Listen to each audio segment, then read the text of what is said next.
Bright Cutie. Every student matters.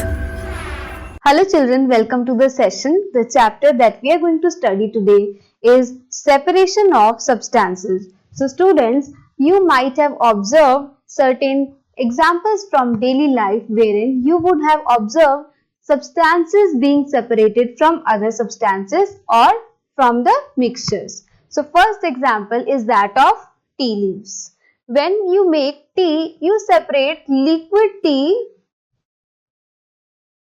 from where? From the tea leaves using a strainer.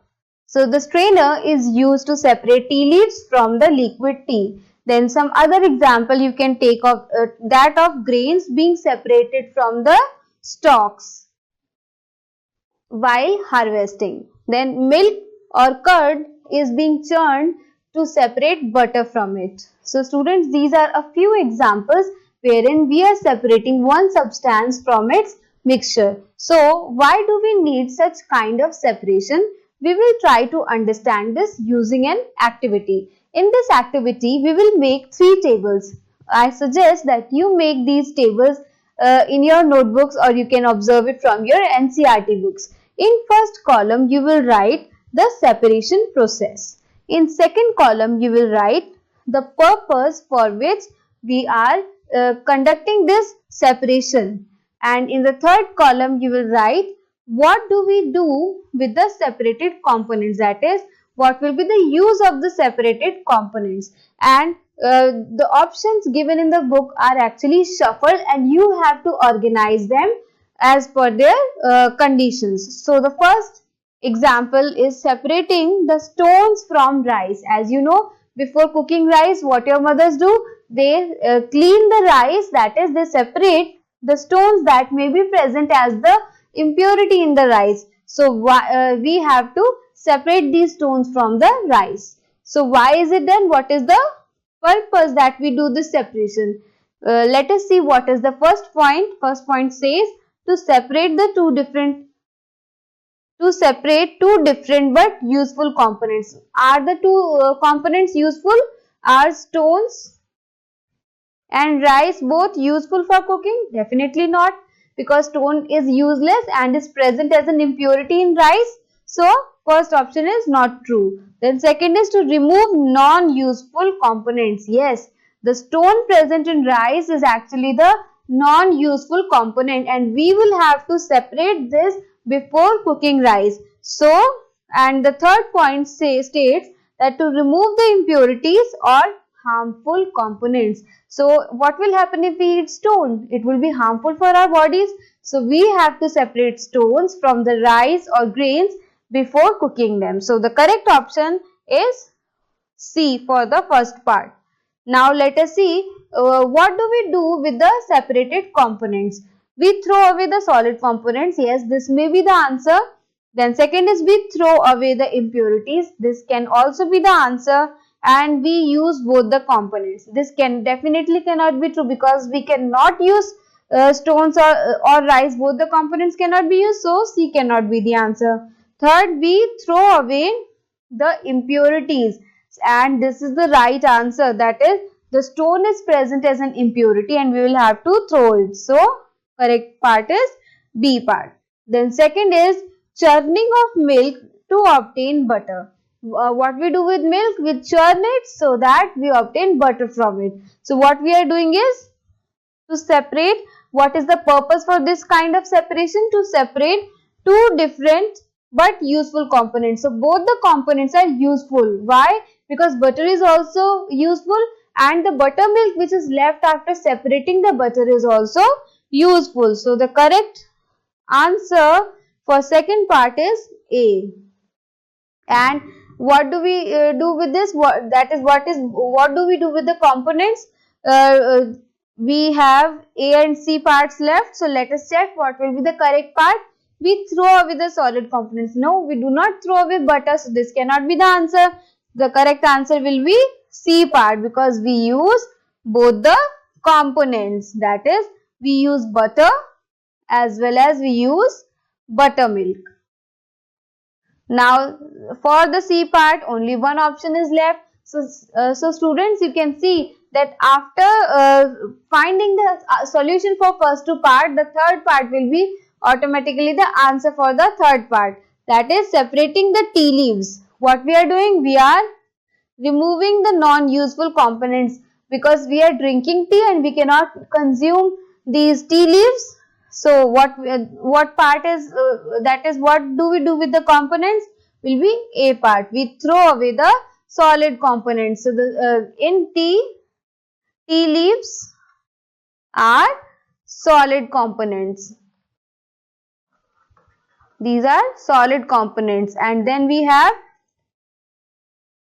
liquid tea which we use for drinking. So students, up till now what we have studied? We have studied that we observe separation of the substances from their mixtures in our daily lives. And why do we do these types of separation? First, to remove impurities, and second part, to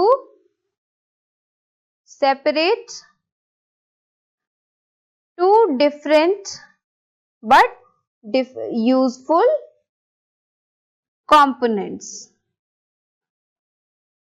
and third part is to remove non-useful components. So students, why do we do separation of substances? To achieve these purposes. We are going to study about some of the separation techniques. These separation techniques. And the first separation technique that we are about to study is hand picking. And as the name suggests, hand picking, that is, we are picking the components of a mixture using our hand.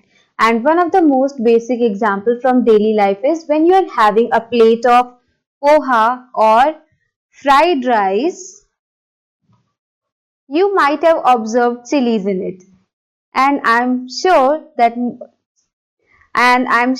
you would have tried to remove these chilies using your hand. So what you have done?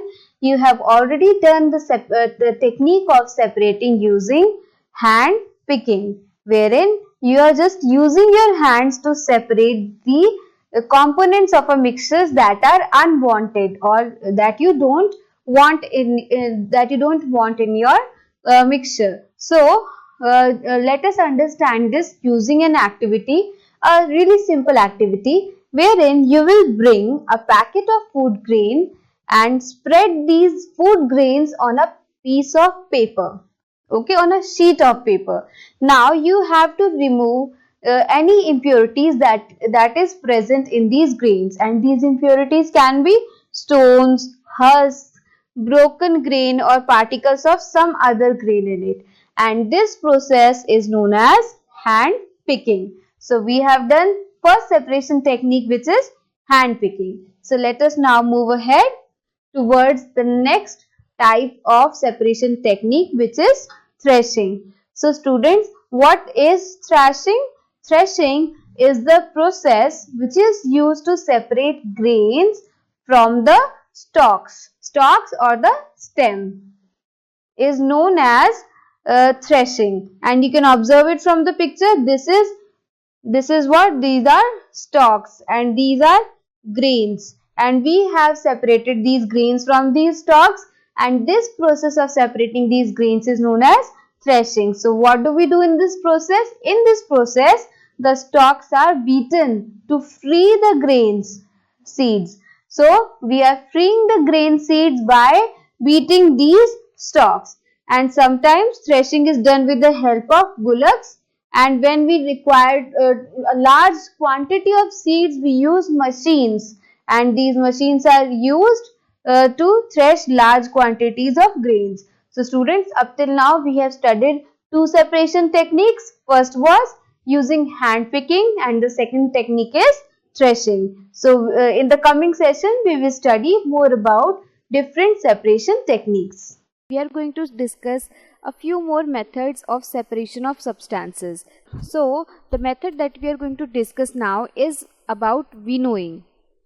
is known as winnowing. So children, in winnowing we make use of different densities of the substances. Suppose we have to separate two substances, so we have to make sure that one of the substance is very light in comparison to the previous substance, okay, and we are going to make use of the speed of wind. Okay, the wind will separate the lighter particles. It will take with itself the lighter particles, whereas the heavier particles will fall off at one place and form a heap, and in this way we will be able to separate the substances which vary in their densities. So let's just quickly read about it with the help of an example.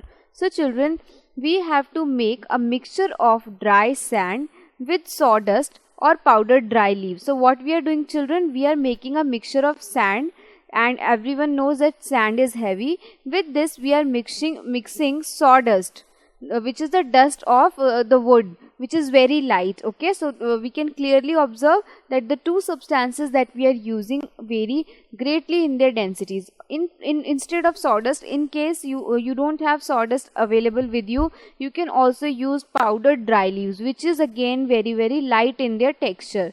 Okay, now keep this mixture in a plate and observe this mixture. Now you have to take this mixture into a plate like this, which we commonly known as soup. Okay, and now take the mixture to an open ground and stand on a raised platform. As you can observe from this image, this lady is standing over this stool that is at certain height, and behind her will be a table fan. Okay, so this will be the direction of air, and what she is doing now, put the mixture in the plate and tilt it slightly. We have tilted this plate slightly so that mixture is sliding out of that tray very slowly. Okay, now when the mixture is falling slowly or sliding slowly through this tray, the direction of the wind is in this direction, so it will carry with itself the lighter particles.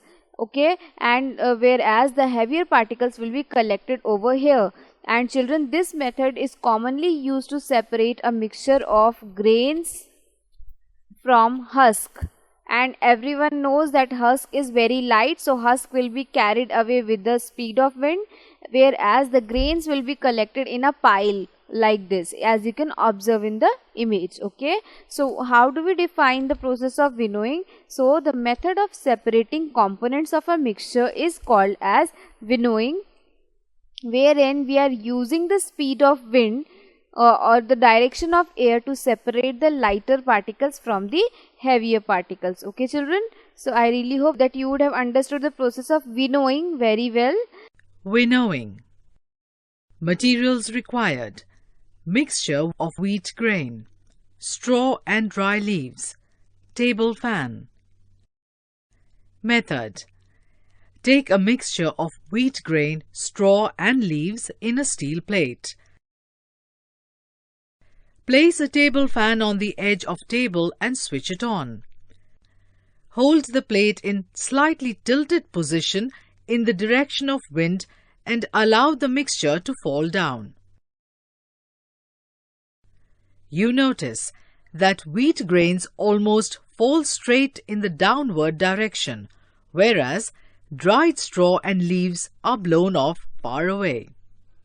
So children, sieving is again a process in which we can separate very fine particles. Sieving allows the fine flour particles to pass through the holes of sieve while the bigger impurities remains on the sieve. As you can see, it is similar to the one that we are using to separate tea from tea leaves, but this is slightly larger and it has very small holes in it. So children, the fine flour particles will pass through it, whereas the impurities will be left behind. Okay children, so this process is called as sieving, and where you have seen it commonly you might have seen it at your houses when your mother is preparing dough for making chapatis or while baking a cake. Okay children, you might have observed the process of sieving in your daily life.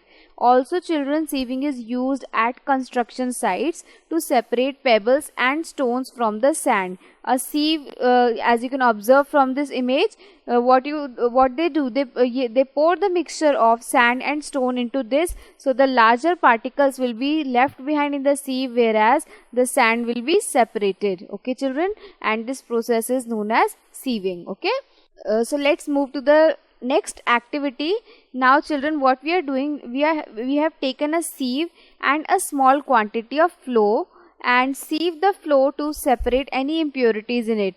Now make the fine powder of the chalk pieces and mix it with the flour. What we have done, we have first of all we separated impurities from the flour using the process of sieving. Now what we did is we mixed flour with very fine powder of chalk.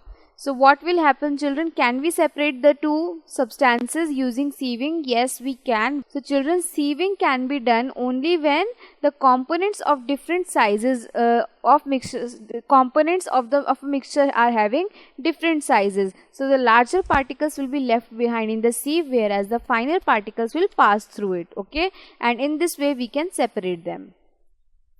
Separation by sieving.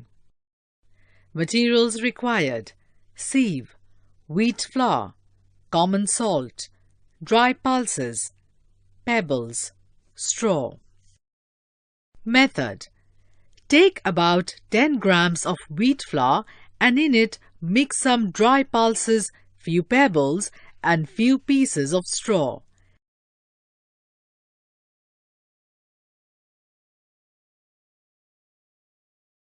Now take a sieve and put the mixture in it.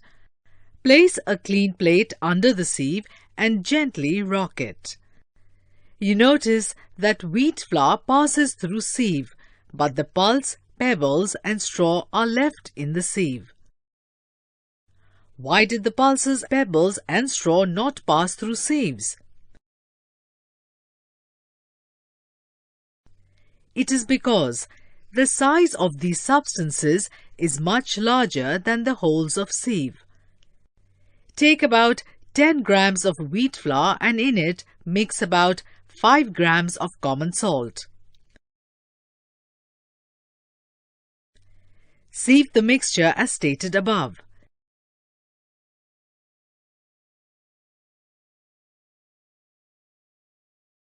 You notice that no common salt or wheat flour is left in the sieve.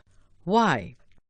It is because the size of holes in the sieve are far bigger than size of the particles of wheat flour or common salt.